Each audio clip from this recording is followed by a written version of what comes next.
Hello and welcome to Wingin It. So we promised you a game 2 and of course we're going to deliver on that.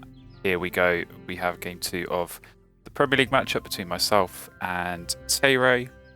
And yeah, as before, we are going to be live comming our own perspectives on this and uploading together. So I definitely recommend checking out their video on this as well. You'll be able to see the same game from their perspective and obviously get their thoughts and views on how it breaks down. So this is a little bit more interesting in that this is the last game of the Premier League for both of us, I believe. So not a huge amount riding on it other than personal pride. So the champion has already been crowned. So congratulations, Loris, for winning the Premier League Season 3. But for Tay, I think they can still get second, maybe third if they win. For me, I'm a lot further down the table, so like I say, for me, certainly it's more just about personal pride. And yeah, obviously, if I can try and get one up over Tay at any given time, I'm going to take that opportunity. But yeah, here we go. We'll get into the game. So Tay went first last time. So as explained before with the Premier League, we both get to go first once. So I'll be going first in this game. So I'll send this out. And yeah, we'll see what birds we have got to consider. So, well, flamingo is always such an interesting bird. A lot of people have opinions on this. It's probably not something I'm going to keep here, if I'm completely honest, for starting hand. Now, this is a very interesting tray. So, got a couple of nice European expansion birds. Obviously, the Maltese warbler. But the goldfinch as well, both very strong when used in the right situation. So certainly got my eyes on those two, but I think probably more so I'm interested in that canvasback, just as a way to get some additional card draw. Obviously, the wetlands options here are not the best, so just being able to get some cards, even if it is going to help Tay a little bit with some extra cards. I just have to rely on being able to make the most of the cards better myself. So, yeah, I think probably it's going to be a case of grab the canvas back and get that down. The Cooper's Hawk, probably going to go for that as well. Pretty solid forest bird to get down, cheap on the food cost. So that makes sense. I think we'll look at the bonus cards. Ooh, okay. Bird counter, wildlife counter. This is kind of a tricky one. Ordinarily, I'd say bird counter is probably the better of the two. And considering actually that last General goal, birds with tuck cards, there's a bit of synergy there. So could certainly be something worth considering. But equally, the wildlife gardener, I look at that, I think, okay, I'm going to grab the canvas back. And then to be honest, I'm probably going to grab either the warbler or the goldfinch. Whichever one is left, assuming that Tay is only able to grab one. So, yeah, at that point, you have two birds with a bowl nest. So, you are sort of halfway there already. Yeah, in general, I don't like the nest type ones. I think if you have a really strong start in terms of, I have 2, 3, maybe access to more birds that have that bowl nest, or if it matches with the end of round goals. So, if this was birds with cavity nests, I might be more tempted to go for it just because I'm going to be trying to get those down anyway for the end of round goal. But yeah, I think bird counter, I probably will go that route. And yeah, other than that, I'm kind of just thinking, take all the food, grab the canvas back, get that down alongside the hawk, start drawing some cards. Obviously, with just a single forest bird, all those extra cards that I don't look to play are going to get turned into food, which is going to be so important. So, yeah, I think all things considered, not a bad start. I talk about this all the time. If you can have a start that has a good brown power in the forest and a good brown power in the wetlands, you are off to a good start. There are so many games that I've had where you're kind of scrambling around, you're struggling to get that card generation or to get that food generation or just to get something in either of those habitats. And it really slows down your game because you want to be playing birds really quickly, right? This is all about building up your engine, getting those birds down early in the game so you can benefit from them. And in order to get birds down, you need to draw birds and get food. Like, it's as simple as that. So kind of when you boil it down just to the core elements of Wingspan like that, yeah, being able to secure your card supply and your food supply early on, really, really important. So yeah, like I said, I'll obviously grab the canvas back. Going to be good for the card generation, but also going to help with some of those end of round goals as well. So I think, like I said, I will look to grab whichever of the other two is still available. I think I'd probably prefer the Maltese Warbler, and I think Teire is probably the same. So I imagine that unless taking this canvas back reveals something else really, really good, I imagine he's going to be grabbing that Maltese Warbler. But you know, that said, if he does take that Goldfinch is a really good pickup for me, because it works with the bonus card, so it's already effectively 8 points, got a lot of nest spaces, and it just gives a bit of a counter towards any kind of tucking. So, you know, I think inevitably the kind of core strategy is still, even in the European expansion, focused around getting tuck cards. I think it fits well into all the strategies, you know, whether it's in the forest or the grasslands or the wetlands. Plenty of bird powers have that tucking activation, and yeah, it's just such a good way of not only scoring points as kind of a defense mechanism, but actually it can put your opponent off going for tuck cards. If you get a Goldfinch down, or Snow Bunting being the other one, if you get one of those down early, it can be, you know, so off-putting, and you kind of think, well, there's no point me taking a tuck here because I get a tuck and they get a tuck. So yeah, it doesn't get me any actual benefit taking that power. So yeah, it can really kind of put your opponent off going for some of those really strong strategies that they might otherwise look to do.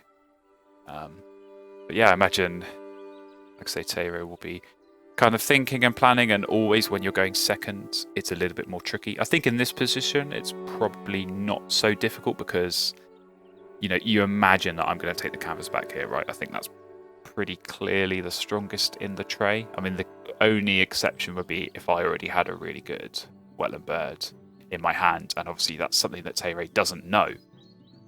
So you're always kind of second guessing a little bit when you're going second. You're trying to work out, okay, which of these cards is my opponent going to take, and then which can I take on my first turn? Because if you can sort of plan around that a little bit and get some kind of insight, then it is useful. But yeah, it's always much more difficult where there's no obvious choice. You know, I had loads of games like that where there's 2 really good birds, or even 3 really good birds in the tray, and you think, well, my opponent could genuinely take any of those, and I need to basically prepare myself, put myself in a position so that I can take any of the other cards that they leave and still have it work out. And that's quite difficult to do. It's quite difficult to have that flexibility in the food that you keep, or maybe the number of birds that you keep, or the type of birds that you keep. You know, maybe there's a good forest bird and a good wetland bird in the tray, and you gamble on the fact that the forest bird is going to be left for you, so you don't keep a forest bird in your hand, but then suddenly your opponent takes that, and now you're left with no forest bird at all. So it is really difficult in that kind of position. But that's one of the downsides of going second, for sure, is that kind of element of guesswork and trying to just work out what your opponent's going to be doing. But yeah, clearly lots of decision making for Teiro coming up on the 5-minute mark for them picking their starting hand. So they might just be doing a long, elaborate intro like I did. So like I said, definitely go and check out their perspective on this game as well.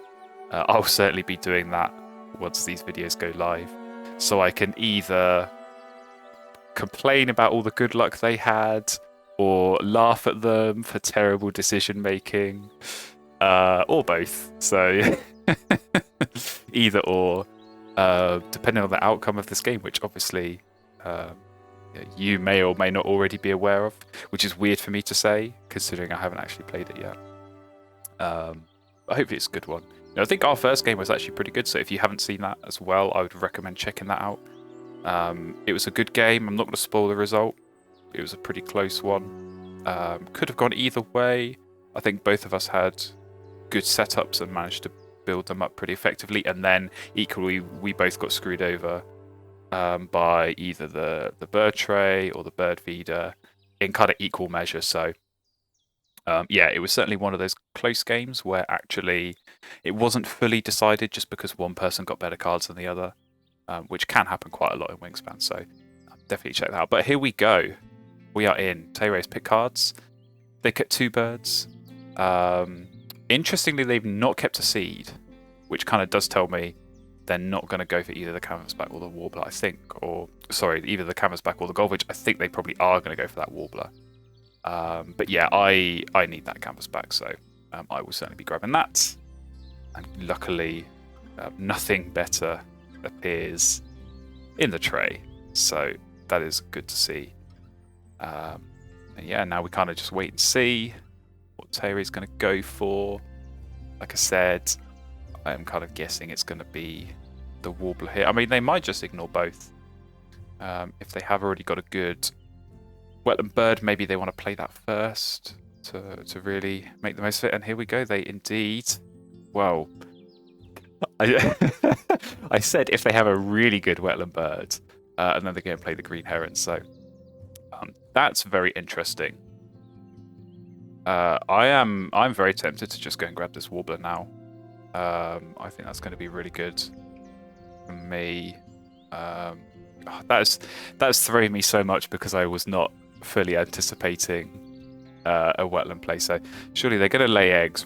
I know Tere is a huge advocate of this lay eggs and then draw cards. He hates drawing cards before laying eggs first. So that certainly buys me a turn, which maybe means that I can get this canvas back down first. Just as a way of ensuring I get that little bit of extra card draw. So yeah, I'm going to do that. I'm going to do that. And I'll force them to decide again. Because sometimes you get these like standoffs early game where you're both kind of playing chicken with each other. Like there might be a pretty good bird in the tray and one of you doesn't take it. And so the other one goes, oh, well, they're not interested, so I can leave it for a turn. And then they look at it and say, well, they're not interested, so I can leave it for a turn. So here we go. So Terry has laid eggs. But like I said, I'm imagining... surely they'd still look to grab this Maltese wall, but I think that's such a good bird when you are struggling a lot for the kind of resource generation you need. So I'm going to take it, and we'll see what we get from the deck. Ooh, okay. Okay. That is actually not bad, because I can lay eggs here and then do a double play in the forest, and now suddenly I'm getting 2 food a turn with that extra food generation. Ooh. Can I make that work? I'm starting to think I might not be able to necessarily, if I do that, have the necessary resources to use the warbler this round, but maybe I will. That bush tit's an interesting one. I wonder if Tere is going to grab that. Obviously, they can turn the cherry into a seed straight away with the heron, so that is potentially the heron already paying for itself. So, yeah, I'm betting that Tere right now is sat there saying how happy he is to have this green heron because he really likes it as a wetland bird. Personally, I think it's just really not a good power. It's like very rare that you actually get a huge amount of benefit from using it. Like if it's your last resort as a wetland bird, then you play it. But I know he rates it higher than me, so he's probably sat there talking about how great this heron is, how it's going to help him swap the food out and build up this wetland. So yeah, that wouldn't surprise me at all. But yeah, I'd be taking this bush tit here if I'm him. It's good for all the end of rounds, right? It's going to help him for this first one, get the next bird in the row. It's going to help both the next 2 with that star nest, and then it's a bird with a tuck card at the end. So yeah, that to me almost feels like a no-brainer. So I will be interested to see if they do grab that. If they don't, I don't know if I can necessarily afford to keep just drawing 1 card and then one from the canvas back every time. I think I do need to try and get some eggs down first. Like I say, I'm definitely considering this double play. It is good for the first end around here, and then obviously each of these birds, the woodpeckers can help around 2. And then the Cooper's Hawk's going to help end of round 3. So yeah, they do grab it. And as predicted, turn the cherry into a seed. So yeah, I think that's what they're going to do. Now, I'm going to lay eggs here. Obviously, I need to lay eggs first before I do this double play, but I'm thinking if that goldfinch is there, I'm going to grab that. Absolutely, because with this bush tit in play, that's going to just get me so many points from the tucking power. Like I was saying before, it helps my bonus card, so helps that last end of round goal as well. So yeah, I think if it's there, I'm going to go for cards on this next turn. And then I need to really seriously think about how many turns I genuinely have to play all the birds I want. So it's a case of whether I have enough turns to get the warbler down and then have the food and the cards to do something else, or whether I just go for the double play here, try and rack up some food, maybe play this goldfinch and kind of go from there. That's what I'm going to need to think about.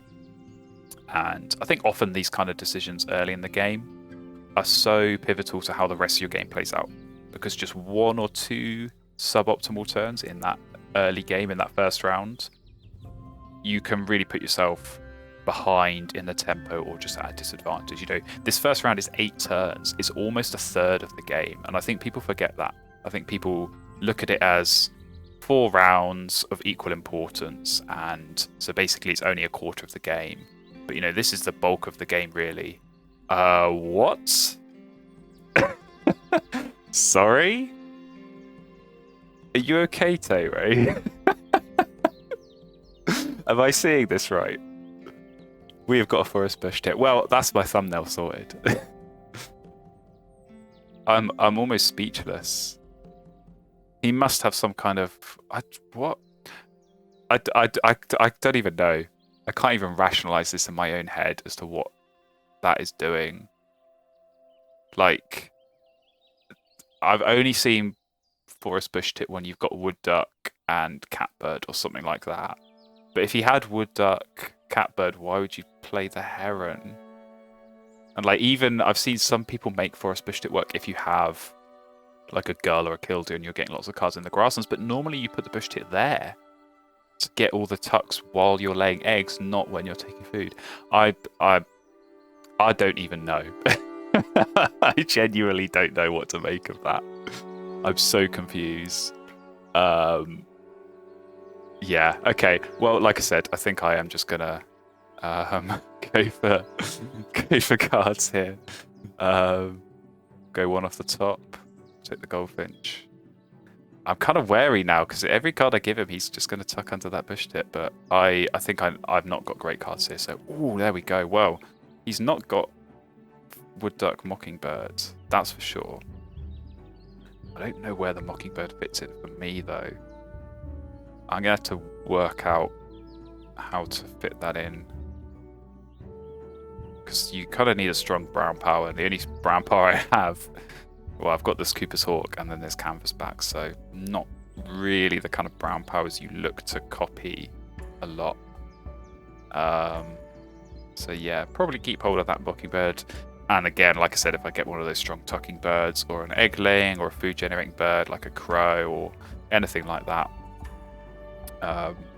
that's what I'm looking for. So yeah, with 3 turns left, I think my plan is to do this double play in the forest. That's certainly going to help just get a bit of food generation. Obviously helps for the first end of round as well. So yeah, I think the priority after that is going to be to get this goldfinch down. So once I can probably spend a couple of turns here getting food, then I can get the goldfinch down. It's going to be important for me to have an odd number of cards in the forest, because I'm going to potentially need to draw quite a lot of cards. You know, I've already got maybe some. I still need to work out where this warbler fits in. Maybe I can get that down next round and still get some benefit from it. But yeah, like ultimately I'm going to have to draw some more cards. And so when I do that, I'm going to have some left over that I maybe can't turn into points. So you either want a tucking bird, or either like a tuck and draw, or tuck and lay like this bush tit. Or you want an odd number of cards in your forest so that you can start discarding, at least getting some kind of benefit Oh, here we go. Okay. Yeah, I can see that maybe working. Draw loads of cards with the Warbler and then discard and tuck in the forest. He must have had no forest birds. That's the only way I can rationalise this. Because that is super desperate, chucking a bush tit in the forest. I still can't get over that, but yeah, we're going to go for food. Hopefully get some points. Hawk failing already. But yeah, already got the 2 seeds, so like I said, certainly get that extra forest bed out, particularly if I'm going to be getting some extra cards here from this Savvy's Warbler. Be useful to be able to turn those into something, but yeah, if Terry's going to be doing a lot of tucking under that bush tit, then I certainly am going to want to be getting some benefit from that myself with the goldfinch. So yeah, this is going to be an interesting one to see how this plays out. I'm still kind of taken aback a bit by that forest bush tit. So yeah, interesting start to this game.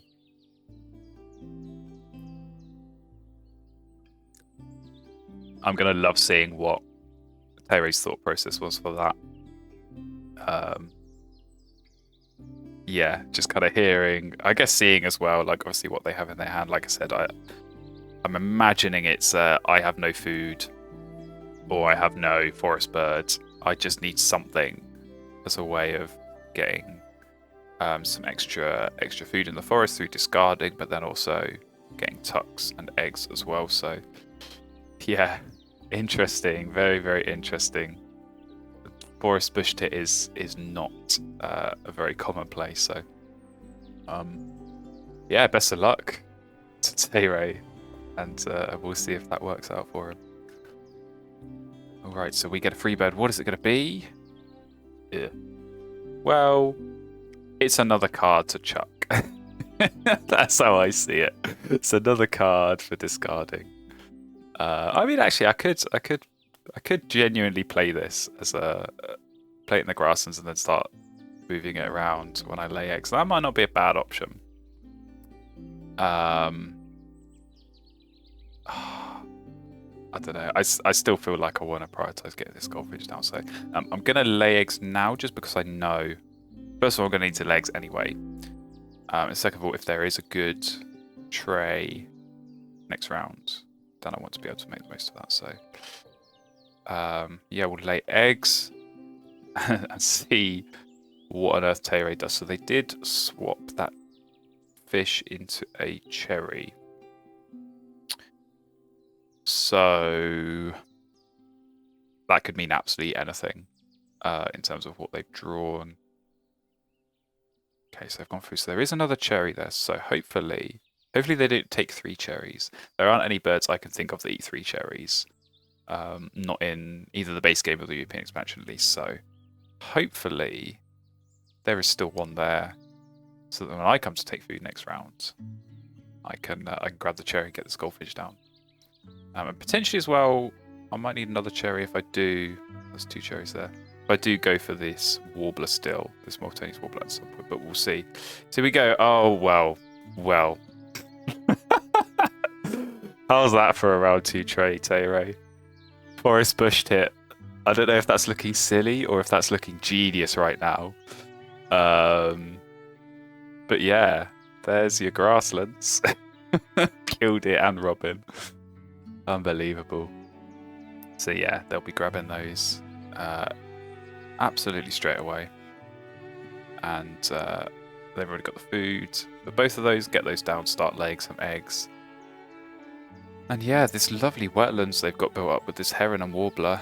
Sadly, not going to see any more action, I would not imagine, for the rest of this game. So we are going to have to think more carefully about the cards. So obviously this canvas back, if we're going to be chucking some more cards around, that's going to help for sure. Then yeah, that's not necessarily a bad thing. So Cowbird's really interesting. If I can get Cowbird and Goldfinch down, that's going to be such a good counter to their grasslands, because they're going to be laying eggs and tucking. So absolutely, I need to be prioritising getting those down as soon as possible. Yeah, nothing in the tray that I really fancy. So I'm going to take these 2 cherries. And like I said, if I am going to go for the Maltese Warbler, cherries will be important.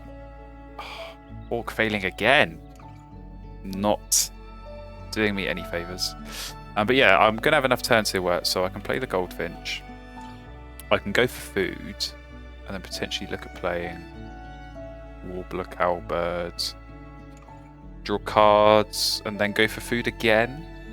And then whatever cards I've drawn or whatever food I grab. Oh, I'm going to need to lay eggs once if I want to use this Maltese Warbler power. That's always one of the frustrating considerations, is that you can't do too many of one action because you need to make sure you do all the actions. So, like, you have 7 turns. I know 4 of them have to be, if I'm meeting this Warbler activation, 1 of each. So I only have 3 turns left to play with. So if that's like an extra turn playing a bird, or an extra turn grabbing food, or an extra turn grabbing cards, like, that's all your turns gone. So you don't necessarily have so much freedom there, which can be difficult, but yeah, I'm not really sure there's too much here for Terry to think about. When you've got Robin, Killdeer, you just play them both. So unless they drew something else amazing with their Savi's Warbler, I'd be surprised if they have to think too much about this. But yeah, if those are the good cards they've got in their hand, you play Robin, you play Killdeer, and then you just start laying eggs. You dig for the good birds. When you find them, you go for food. You can have enough cards that you can discard and also tuck, so you get 2 food and 2 points. Oh, he's going for food again. He must have got something else. He must have got something else that he wants to prioritise getting down. Because this feels really odd. To not rush down those really strong birds as soon as you get them. So unless he's got incredibly lucky and found a raven as well or something and is trying to grab the rodent for that, I'm not really too sure what his plan is here. But yeah, I mean, if that feeder stays, I think that's pretty good for us. We need worms and seeds. We need more worms. We basically need worms, cherries, and seeds, and they're coming up in plentiful supply whenever these bird feeders are getting reset. So yeah, that's always good. So many games can be ruined or just made a whole lot more frustrating when you are trying to find a certain type of food, like, oh, I desperately need rodents to try and get this falcon down, or oh, I need a wetland bird, it takes 2 fish and no fish are coming up in the bird feeder. Like, that can slow you down so much when you're just spending like 2 or 3 turns to get the food that you need when it should really have only taken 1. And kind of comes back to that point I was saying before about just how every turn, especially in this kind of early game, now we're sort of getting into that mid game as well, every turn is so crucial, and just kind of slipping up or being slowed down even just by a single turn, it can really ruin things. But yeah, here we go. Goldfinch certainly has to go down. I know that they're going to be going for Robin at least. I am kind of wondering if they do have wood duck just from the food they're gathering. And like bush tip, Robin, wood duck, when you've got a good card source, actually is not bad. Okay, no, never mind. They're gone for the Robin, so they don't have wood duck. But that works. Like, if you've already got a good number of cards from the Warbler, you can make it work. Because the problem with wood duck bush tit is you draw 2 cards, you tuck 1 and you discard 1, so you don't leave yourself anything to play. But if you already have a good number of cards, you can kind of tuck and discard the ones you don't want and hope that some of the ones that you draw are good and useful for you. But yeah, got to think about this now. So like I said, not a huge number of turns to play with. So I know if I'm going to meet this, if I play the Warbler and meet the power, so it's 1 turn playing the Warbler, 1 turn laying eggs, 1 turn drawing cards. I have 2 turns left. One of those is going to have to be gaining food now to at least get the food for that. And then it's about what else I do with that other one. You know, maybe I go for food again and then maybe use the Warbler power to play this Cowbird. Or maybe I lay eggs again to try and win the end of round. Does kind of depend on what they do, but certainly I want to be going for food, so I am going to chuck... Am I going to chuck... Probably the Song Sparrow. I think it's too late for you. Sorry, friend. We're going to take a seed and a worm and hope that we get a worm on the reroll, and we don't. So that's unfortunate. So that certainly means that one of these turns we're going to have to go for food if we are going to use the Warbler power. I think I'm going to grab a seed here, just because if I do keep this prairie chicken and play it, I'm going to need that. Oh man, Cooper's Hawk. That's 3 times now. 3 opportunities to make me happy. And 3 times you have just let me down big time. That is annoying. That is very annoying, but that's how the game goes. So yeah, Killdeer, unsurprising.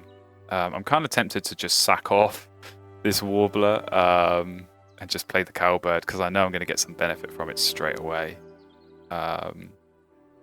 Whereas I really don't think, right, like I said, I play the Warbler, I lay eggs, I draw cards, I go for food. That works in theory. Is that going to screw me for the end of round? Maybe not. I mean, like, how many eggs would I miss out on from this Cowbird playing it at the end of the round versus now? Like, he might just lay eggs 3 times here. That's 3 points I've missed out on by not playing it. But, you know, by effectively gaining an extra turn, I'm getting some free points there. So I think you can make a case for it. Oh. I'm gonna try and make this work. I think this is feeling like a Moltoni's Warbler game because the engine is not there. I think whenever you have that obvious engine, you go for that. But I think naturally I'm going to need to draw some cards and go for food and just try and get birds down that way. So yeah, we're going to go for it. We're going to play Moltoni's Warbler. And then we're going to lay eggs and go for cards. And then I think we're still going to have... I might have to... Just trying to work this out in my head. So I've currently got 1 egg, right? I've got 1 egg. I'll discard 1 when I draw cards, and I'll lose 1 when I play the bird from the Warbler. So that, at the moment, would leave me on -1. When I lay eggs, if I discard a food, I'm going to get 3, so that leaves me on 2, which helps for this end of round. So I am at least going to... Yeah, if I do chuck the seed here, which I think I will have to do. Ooh. Okay, so that's going to be their 2 birds for the cavity nest. That's fine. It makes no difference. Like, I still have to make sure I get the 2 birds, the eggs down on those 2 birds. So, yeah, we will go for... Just put them both on there like that. Don't think it matters too much. Yeah, we'll then go for cards and go for food and really, really hope that we can get a worm on the reroll. Obviously, we can play this Cowbird either way. But it's... Every food could potentially be useful here, right? It's either going to be an extra point through the eggs, or it's, you know, so many times you come down to that final round needing to play a bird and you're just 1 food short. So that's going to be key, I think, really, to make the most of that. And obviously, my food generation is okay at the moment, but it's not amazing. Like 3 food, I have to get rid of cards, and then potentially a point. If this Cooper's Hawk actually wants to show up today, that would be nice. But yeah, I think I can make this Moltoni's Warbler work. Obviously, it would have been better to get it down in round 1, but that is so tricky, I find, to make those work in round 1, just because you've got so many other things you want to be doing, that making sure you actually have the birds and the food to use the power, it can be tricky. So yeah, unsurprisingly, Terry is going to start laying some eggs here, and yeah, I mean, it's a good grasslands, right? Obviously, even with the tuck that I get from the goldfinch, I think this is still good. I think once my Cowbird goes down, that's going to really weaken this. So it is all going to be about what they find. Obviously, they're looking at 3 cards a turn here, 2 from the Killdeer, and then 1 through the War Robin as well. So yeah, they do have quite a good card advantage in that sense. But we're just going to have to do our best here. We'll see what we can do. So, like I said, go for some cards. We'll go, I think we'll go one off the top.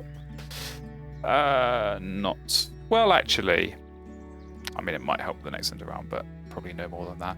I'm looking at this Night Hare and I think anytime you see a big point bird and you know the Molteni Warbler strategy is all about getting big point birds, trying to play them. When you see a big point bird, you're more inclined to grab it. So I'm going to grab it while it's there.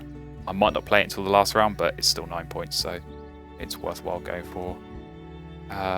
Ooh, oh man, if I could have gone double cowbird, can you imagine? That would have been so nice. That would have been so nice, but yeah, sadly.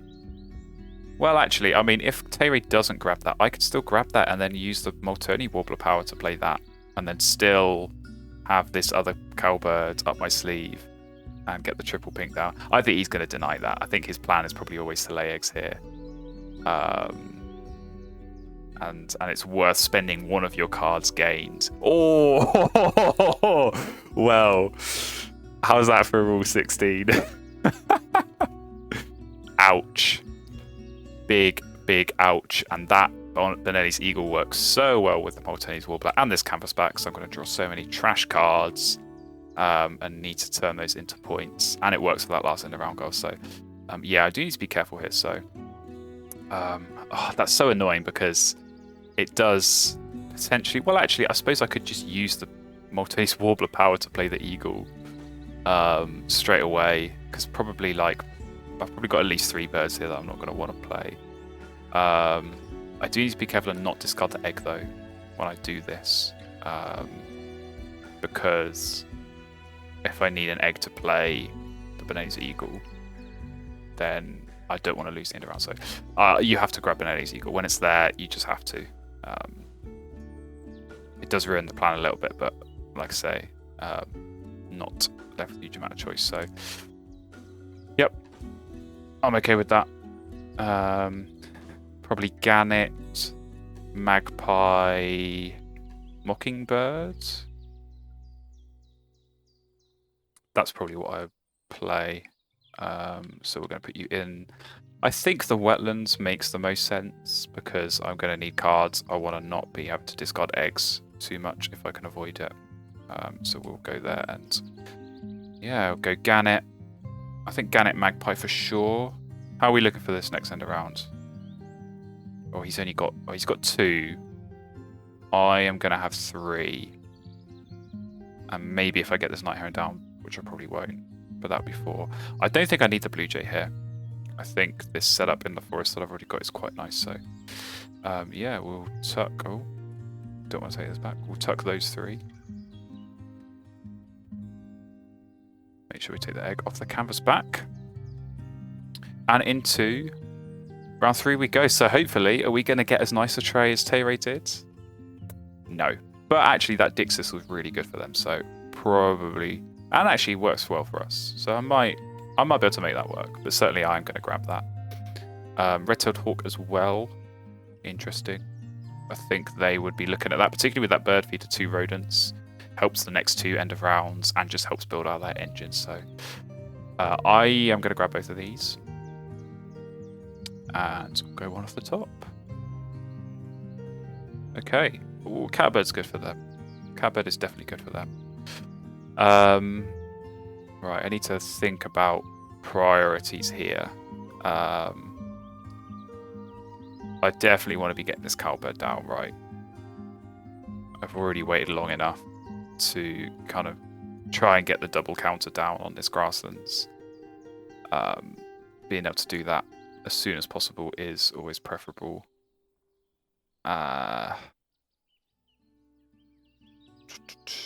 Yeah, just trying to think about the stick thistle. Maybe I don't necessarily have the card generation to feed the Dixisal. I don't know. Oh, we get a... Oh, of course, the bush tit. Forgot about the bush tit. Yeah, that's good. We get tuck from that as well. So, yeah, I think these, particularly the hawk, that's going to be really nice for the next end of rounds. So if I can get the food for that. Probably crossbill. I don't want to be giving him food for killdeer, so we're going to take one rodent. Hopefully, if we get a rodent and a worm here, I'll be very happy. Excellent. I'm very happy.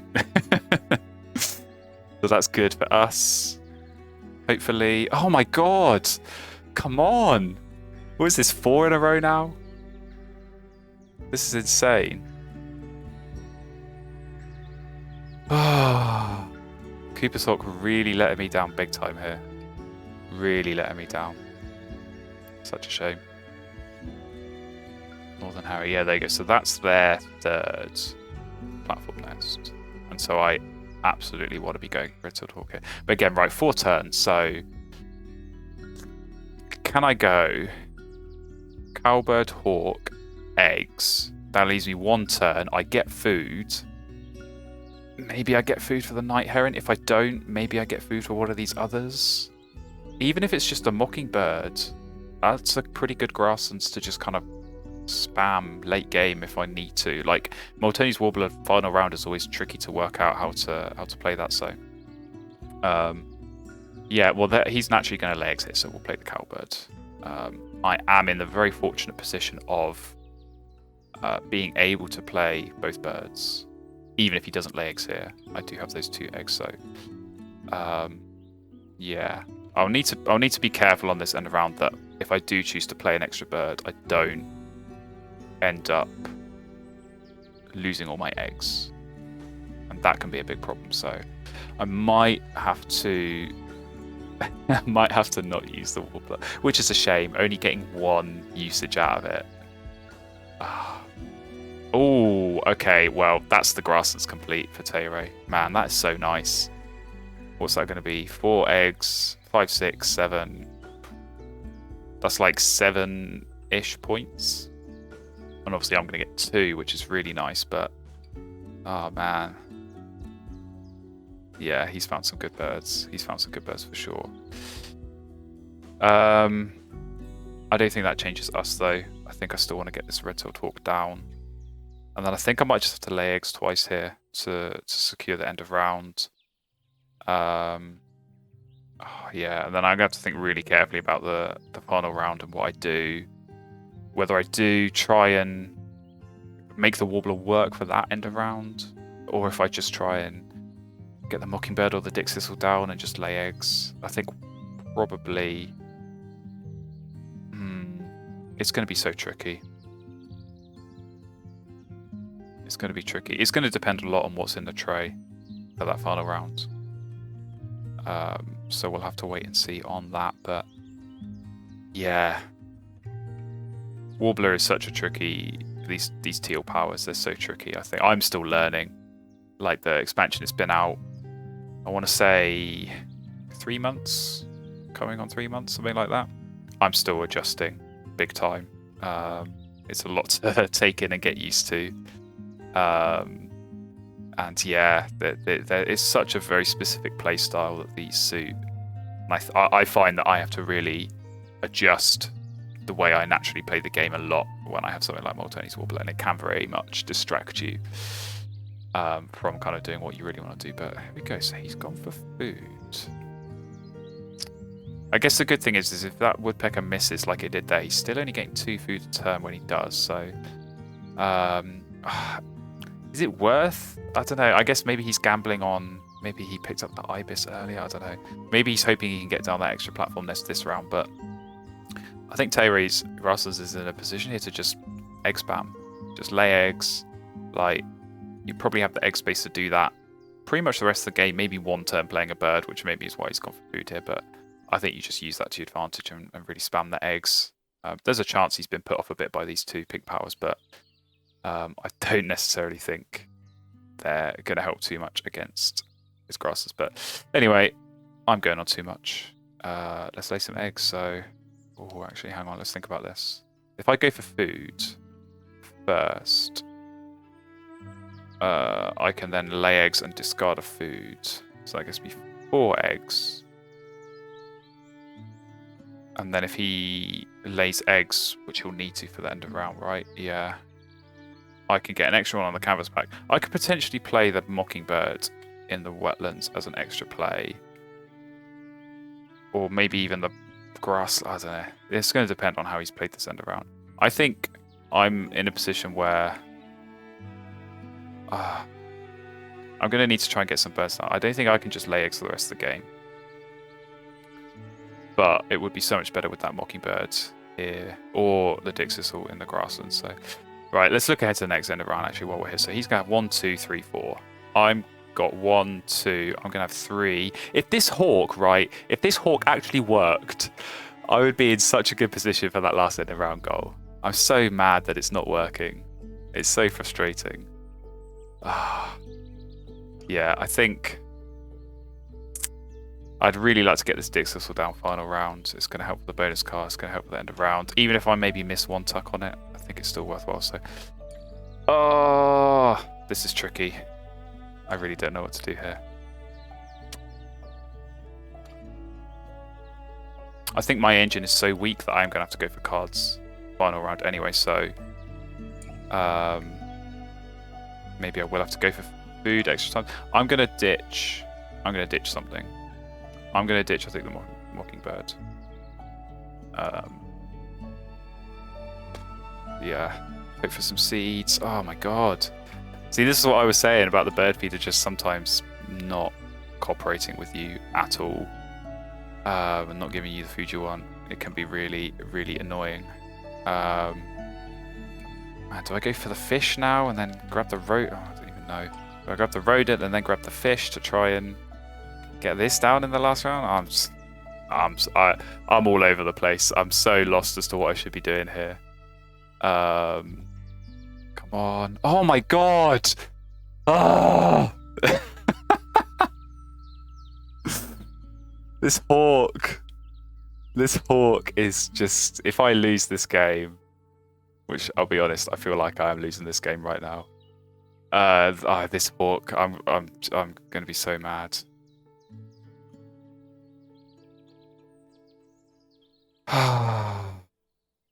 Breathe. Deep breaths. Go to your happy place. And it'll all be okay. This game is breaking me slowly. If you've been watching any of my Twitch streams recently, you'll know how much this game has been breaking me. Yeah, there we go. Okay, so they do have the osprey, so they'll be laying eggs. They'll go. Yeah, they'll get the 4 down. So, as expected, I guess, really, that's what they're going to do. Yeah, do I have... Just trying to work out if I have the necessary resources to get everything down next time. I'm going to chuck this cherry. I don't think it's going to make a huge difference, but it might do. So, right, come on. Are you going to disappoint me like your brother? No. See, like, what was that? I have lost count of how many times that Cooper's Hawk has missed. And then Red-tailed Hawk comes in and just bam, first try, gets the tuck.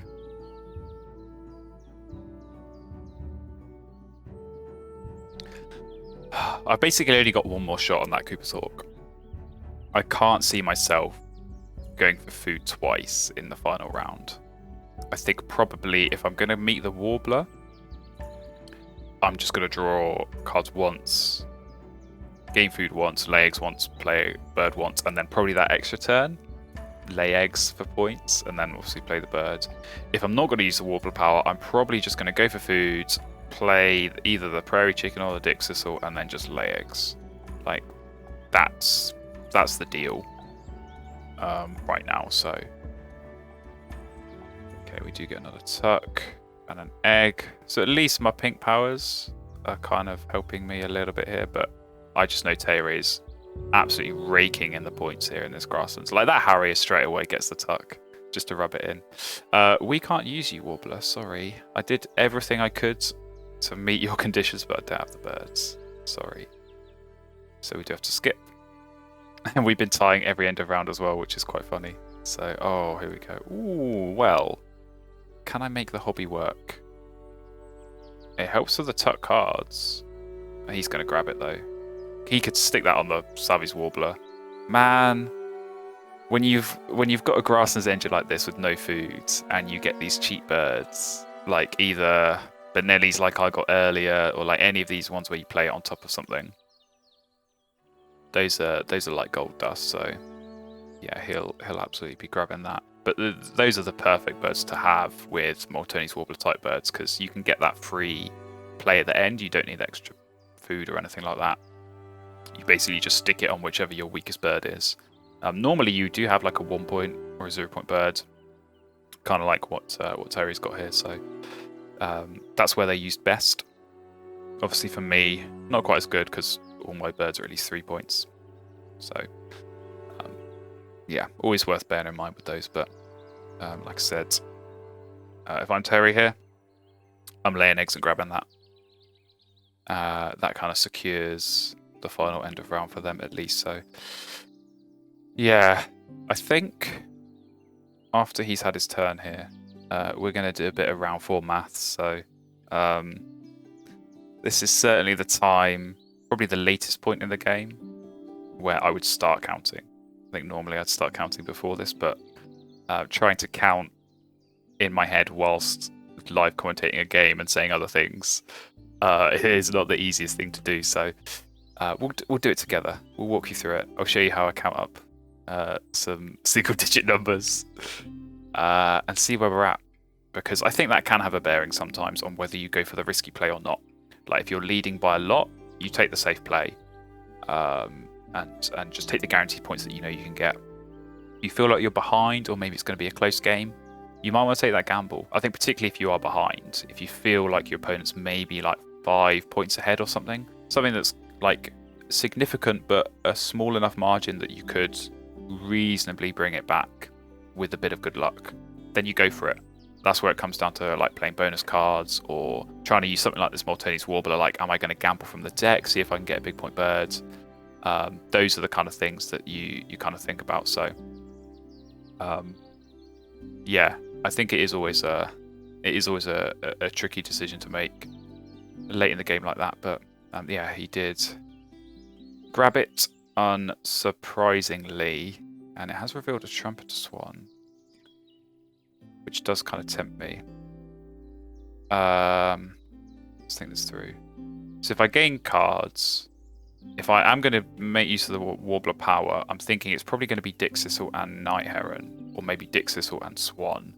So I'm going to need 6 food for that, which probably is actually going to mean 2 trips to bird feeder. So 1 turn gaining cards, 2 turns gaining food. That leaves me 1 turn to play a bird and 1 turn to lay eggs, and then I get the free bird at the end. Oh, I think that works.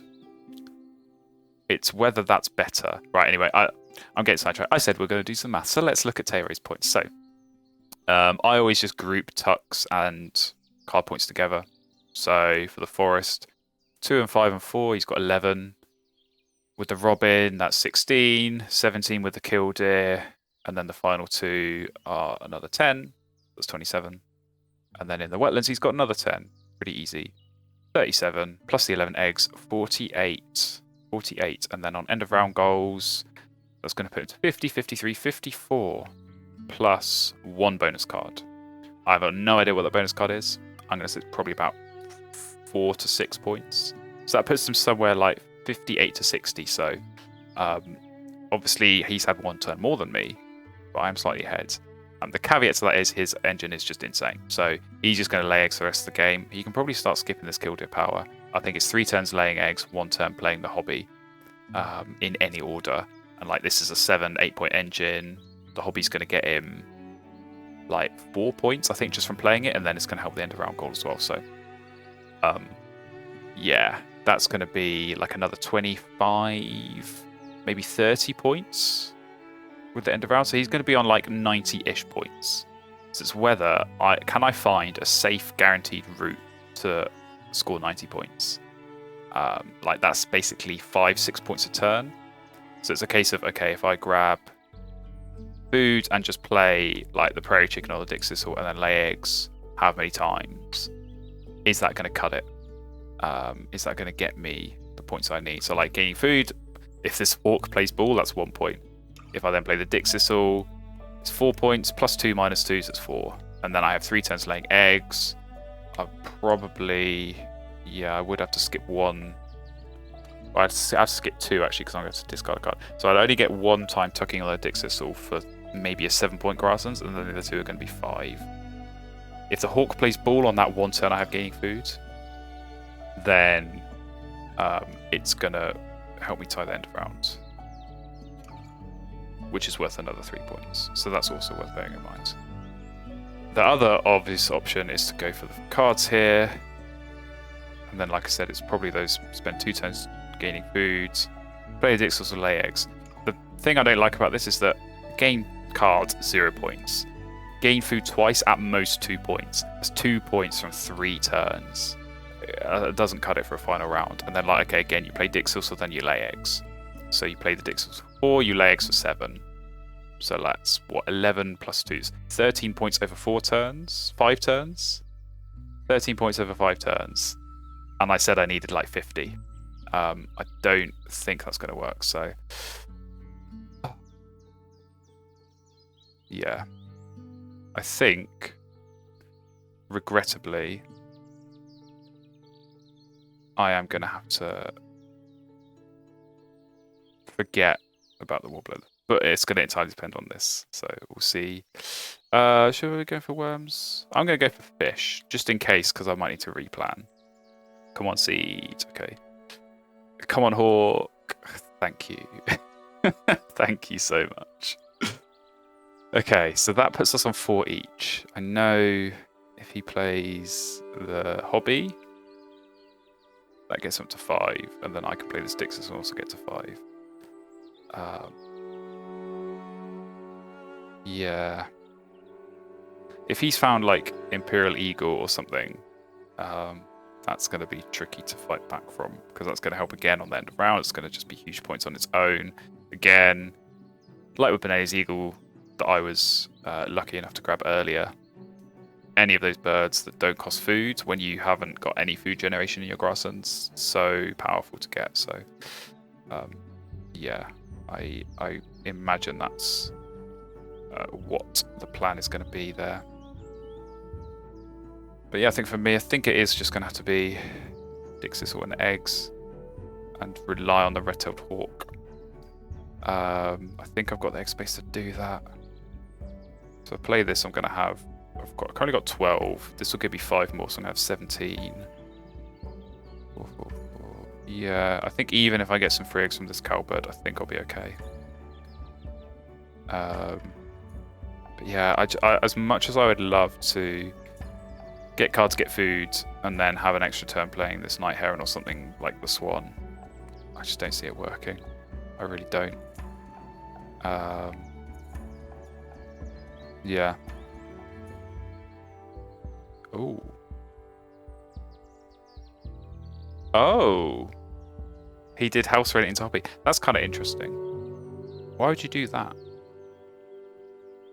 Maybe he needed the egg space. Or maybe he's got ecologist. Or maybe he's got something where he didn't want to cover. Maybe he's got like backyard birder and didn't want to cover the Kildare or the Southeast Warbler. That's kind of cool. You don't see that often.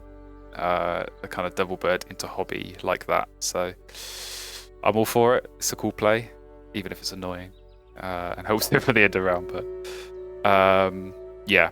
So like I said, like I can go for cards, go for food, play the Dixis or lay eggs, and then get the extra turn on the Night Heron. But 2 of those turns, the gaining cards and the gaining food, I could be spending those just laying eggs for 5 guaranteed points. And even if I get this Night Heron down for what's that going to be 8 points, I have to spread that over those 2 turns. So 8 points, maybe I get one of the Hawk for 9.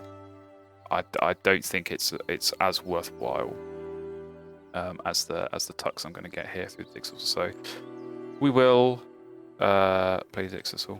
Doesn't really matter what food we use. And yeah. Just try and do our best here with what we've got. So we've got a pretty certain end game. We get 6 points plus 4 guaranteed. What's that? 14. That takes me up to 82. If I get lucky and get 3 hunts from this hawk, it's 83. 84, 85.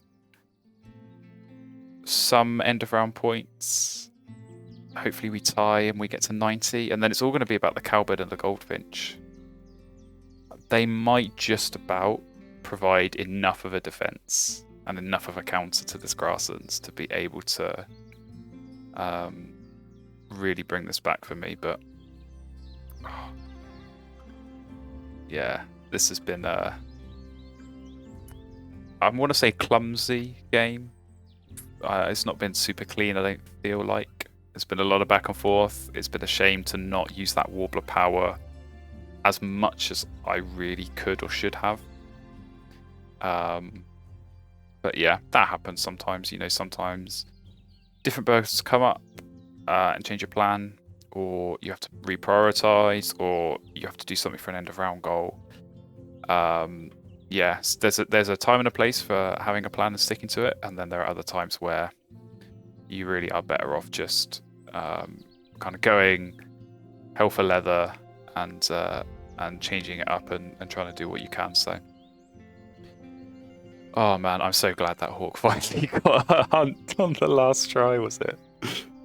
Yeah, because that was huge. If that missed, like, I lose the 1 point from it missing, but I also lose 3 from the end of round goal. So like that's 4 points riding on a single hunt that's like 65-66% chance of happening, and was repeatedly failing over and over again before that. But that's the RNG, that's the luck, the randomness that we deal with in this game. So if you can't deal with luck and you can't deal with randomness, this is not the game for you. I'm sorry to say. It's going to get us all at the best of times. So yeah, I'm trying to delve into Terry's mind here. Obviously, this will be fun to watch back, see what he is thinking and planning. I think the 2 pink powers I have are going to make him very nervous here. I put myself in my shoes here with the strong grasslands, and I look at the 2 pink powers and I'm going to be feeling nervous. So, but it still has to be the best play for him here. Like 3 turns left. What are your other options? Are you really going to lay eggs, get food, and play this trumpeter swan? Is that going to be worth more points to you? Maybe, like, if it helps for a bonus card, but like, okay, that swan is 7 points. You're going to get 2, maybe 3 points gaining food. So that's 10 points spread over 2 turns. I think you get more from just laying eggs, even with points that you're giving me with the pink powers. But Terry's going to know. He's going to have birds in his hand that he might be thinking of playing instead. He's going to have these intricate and detailed calculations and kind of decision trees in his head. And hopefully he is doing his best to verbalize that in a way that is understandable in video format. Believe me, that is a lot more difficult than it sounds. And I'm sure I've made it sound very difficult over the course of the last hour or so, I'm going to say. I'm kind of guessing. But yeah, it's all for good fun.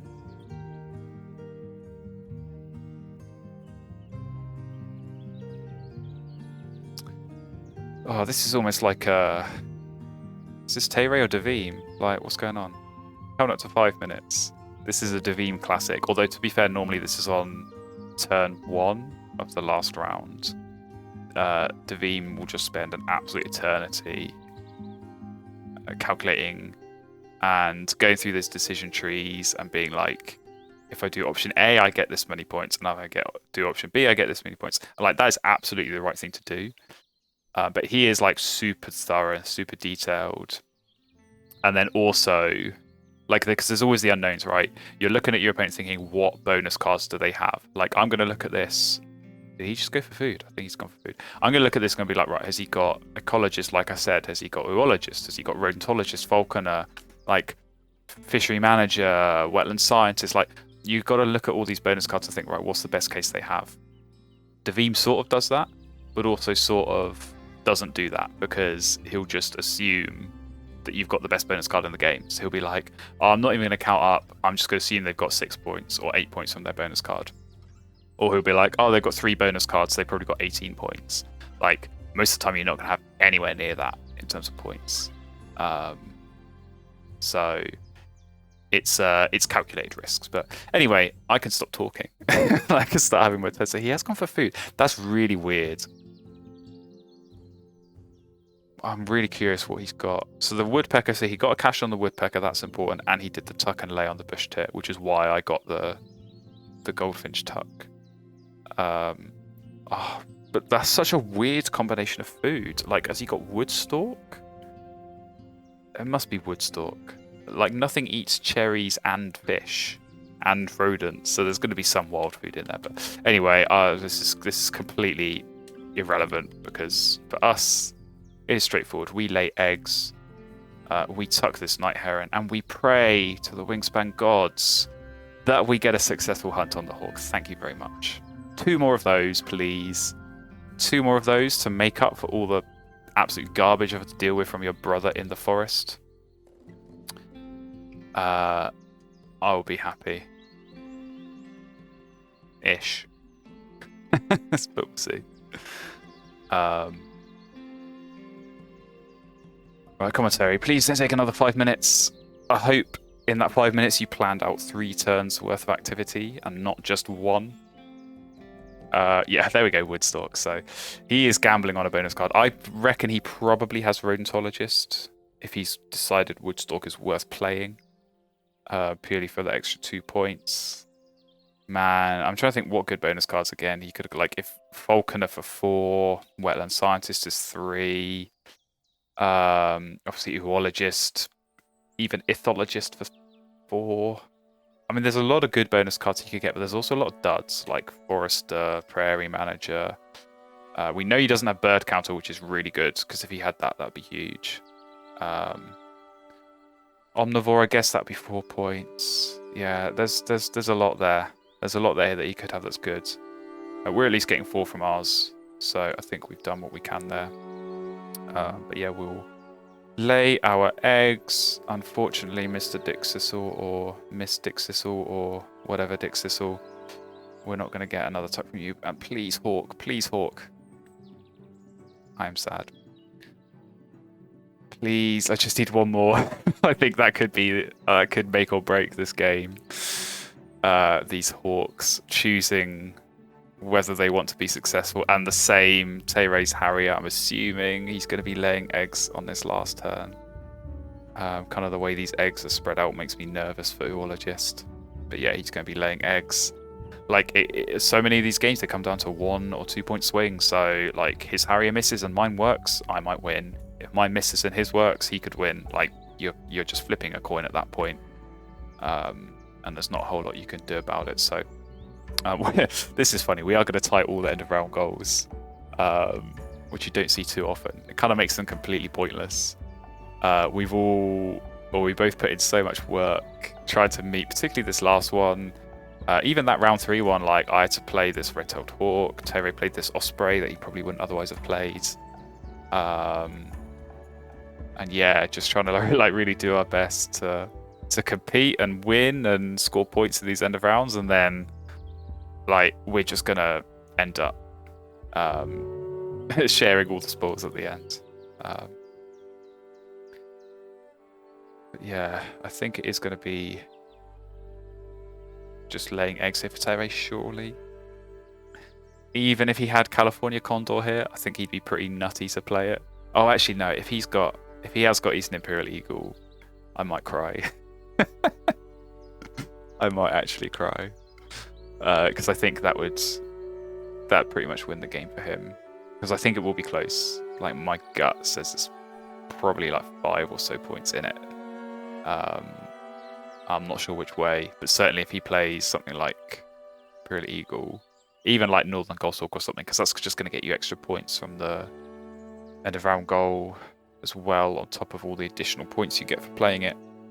And you already get a lot of points for playing it, so yeah, shouldn't be too much of a decision here when you've only got 1 turn left, because the decision tree is more of a decision stick because there's only one way you can go. It's not a case of branching off and having different options. Like, you have one turn left, do with it what you can. It's a lot more straightforward to calculate what points you're going to score from that, with everything in plain sight and available to see. So yeah, he is thinking long and hard though. I'm wondering if the Woodstock bonus card maybe is a factor, but even then, like I say, with the no food, you kind of limit yourself to these kind of Imperial Eagle, Goshawk, you know, other birds like the Eurasian Hobby. So, like, I think Red Kite is one. I can't remember all of them. There's quite a few of those. Like, some of those might come into play, particularly if you pick up Rodentologist or Falconer. And then that's going to add extra points, and then the end of round as well. So certainly there'll be some considerations here, but I'm kind of surprised it's taking this long to calculate. I'm hoping we're not timer bugged. We've gone this far. Normally, if you get this far in a game, you're not going to get timer bugged. Like, it either happens a lot or it happens like early in the game and then you nip it in the bud. It's quite rare to go the whole game with no timer bugs and then get one on the last turn. But it's not unheard of, so I will see if this is the case. And we are getting timer bugged? No, we are not. So, Tay-Ray, I know you'll be watching at this point. What the hell are you doing? Get a move on. Why is this taking you so long? This can't be that big of a decision. Here we go. What has he done? Oh, Montague's Harriet. Right. I'm going to call it. He's definitely got either Rodentologist or Falconer. He might have both. Or he might have Prairie Manager or something like that. To get... So, yeah. So, what was that? So, he had the Killdeer. That was 1. He's now got 4 plus... So, he's now got him 4 points. It got him 3 from the end of round for 7. If it's got him even another 2 from a bonus card, absolutely that's worth playing. So, yeah, if that's hit 2 bonus cards, that is an unreal play for this final round. So, yeah, well, good turn. Still don't know why it took you so long to do that. But there you go. My controller that I used to play so it's just randomly decided to die, so hopefully that's not bad. Oh man, come on Hawk, come on Hawk. No! Oh, if that costs me the game, I'm going to be so sad. So here we go. After all that chat about tying all the end of round goals, Terry does win the last one with that Montague's Harry, and we go into the scores. And I think it's going to be a loss. I think Terry's got this one.